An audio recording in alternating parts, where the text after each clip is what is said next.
Dan Illman, Mike Beer, the feature race at Hawthorne on Saturday is the Grade 3 Hawthorne Gold Cup. Let's take a look at this field. They're going to travel the classic distance of 1.25 miles for $150,000. We have a field of 8, as you can see. The number 5 Eagle, 8-5. The number 8 Scuba, 9-5. They're going to take the lion's share of the money in this year's Hawthorne Gold Cup. And Mike, well, either one of them could easily win this race. You and I do not trust either one of them. Yeah, sure. I mean, you know, if either one of them shows up with their best race or something close to their best race, or God forbid both of them do, they'll put distance on this field in the stretch. They're the two best horses by far. I just don't really trust either one of them. First of all, you know, Eagle, it's a great spot for him. I've never been a huge fan of his anyway. The 1.25 miles of this race doesn't do anything for me as far as he's concerned. And then you get to Scuba, and I love Scuba as a horse, and the distance, he probably wants to go even further than this. I can't take him off his recent races. No, I think you really hit the nail on the head with both of those horses. They both have races, obviously. They face better horses. They have figs. Yeah. Eagle, though, I mean, listen, he needed a drop in class to win the Schaefer 3 starts back. He just got a perfect trip up the rail to deny Fear the Cowboy. The Island, he was the favorite. He got beat. The Lucas Classic, he just didn't show up for whatever reason over a racetrack where he historically does very, very good work. So you have to wonder where he is from a form standpoint. And you're absolutely right about Scuba. I'm one of his biggest fans, but the Scuba that we've seen in 2017, boy, it's a far cry from the horse we saw dominate towards the end of 2016 in these longer distance races. Scuba, though, at least, you know, from a distance standpoint, is proven, and the Timeform US pace projector has Scuba, the number 8, out there on the early lead. You see him just ahead of the number 2 Feudal. Perhaps if he's able to get to the lead and get a bit of a breather. He wasn't against Made from Lucky in his last 2 starts. That horse really blossomed when stretched all the way out in distance. I don't know. I look at Scuba and I like him at 12. 10, I guess, is good, but he's not a slam dunk. He's not. I think you're right. He probably wants to go even a little bit longer than this, but I guess the 1.25 miles, you just have to feel like it's fine for him. It's just, I guess you just have to look at his, you know, what has he got, 6 starts so far this year? You have to start going through those one after the other and start deciding. Yeah, I mean, where do you think he is right now? I don't like any of his races this year. He was not good last time. He got right up there on or near the lead in that race. And I know that Made from Lucky, I guess he got pretty good stretching out. This horse didn't run last time. He was dreadful 2 starts back in the Greenwood Cup.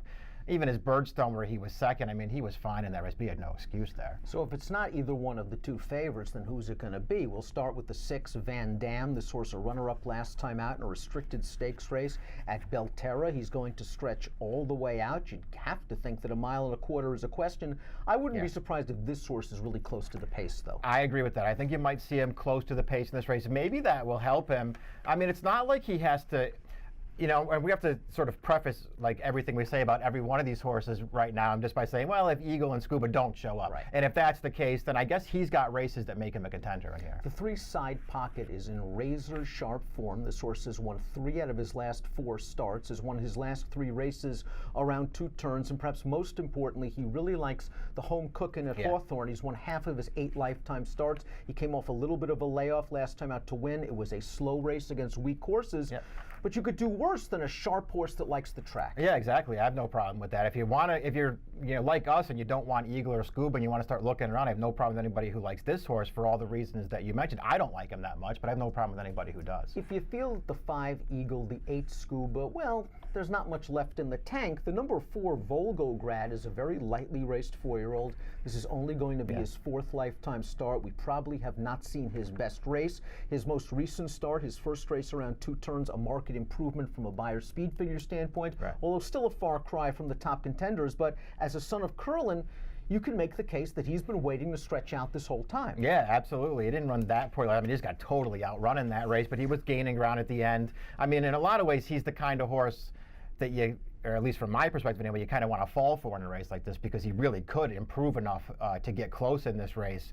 So we'll just see if he's going to be able to do that. The 7 Empire Strikes Again fell far, far behind. In his first start off a fairly significant layoff, he passed a couple of tired horses in the stretch. It's possible he needed that race again. He's another horse that has done well at Hawthorne in the past. As a son of Empire Maker out of a Summer Squall mare, the distance shouldn't be an issue. It shouldn't be an issue, and you're right. I mean, he's second off the layoff now. I guess he could move up a little bit. The problem is how much you think he can move up, because he's been around for a while now, and he's 6 years old, and he's run 24 times, and there are no fast races on his card. Let's take a look at our top picks in the Grade 3 Hawthorne Gold Cup. We want to take some small swings against the two favorites. You're going to do it with the one Hey Dakota. Hey Dakota has made most of his hay on the turf. He's 0 for 4 lifetime on dirt, but he hasn't run on dirt in a long time. This is a different Hey Dakota.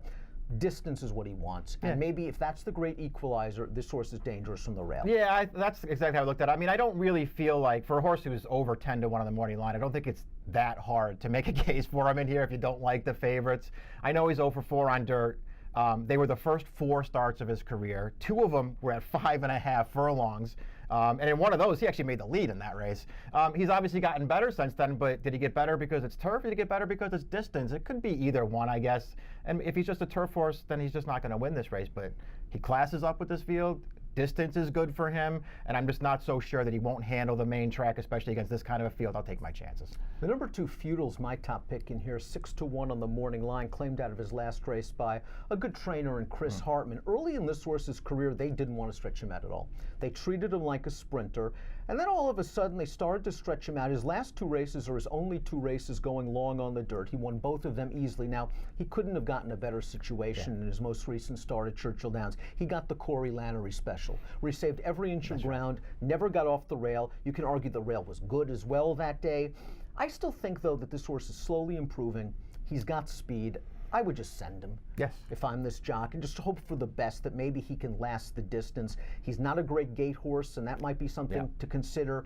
But the 2 Feudal at least seems to be in really good form since stretching out. I'll take a chance with him. Your thoughts? Yeah, I thought all the same things that you did. Yeah, perfect trip last time, but he improved again to win, which I like about him. And now he's going to step up in class, but it's not the toughest Grade 3 you could ever step up into. And I agree with you. I'd like to see him, if he breaks, I'd like to see them go forward. And, you know, I think the 1.25 miles has got to be a real question for them, whether he'll get this far. But I think his best chance to get it would be maybe to get control of the pace, and then we'll see if he can last. Mike's going to take a shot with 12 to 1, the morning line runner number 1, Hey Dakota. He's going 158. I'll try the 2 Feudal, 6 to 1 on the morning line. If you are playing the Saturday Hawthorne Gold Cup and the entire card from Hawthorne at home, $300 sign-up bonus at DRF Bets. When you sign up at drf.com/fall, use the promo code FALL300. You'll access that immediate $300 sign-up bonus. Approximate post time for the Grade 3 Hawthorne Gold Cup Handicap, 5:30 Central. Good luck.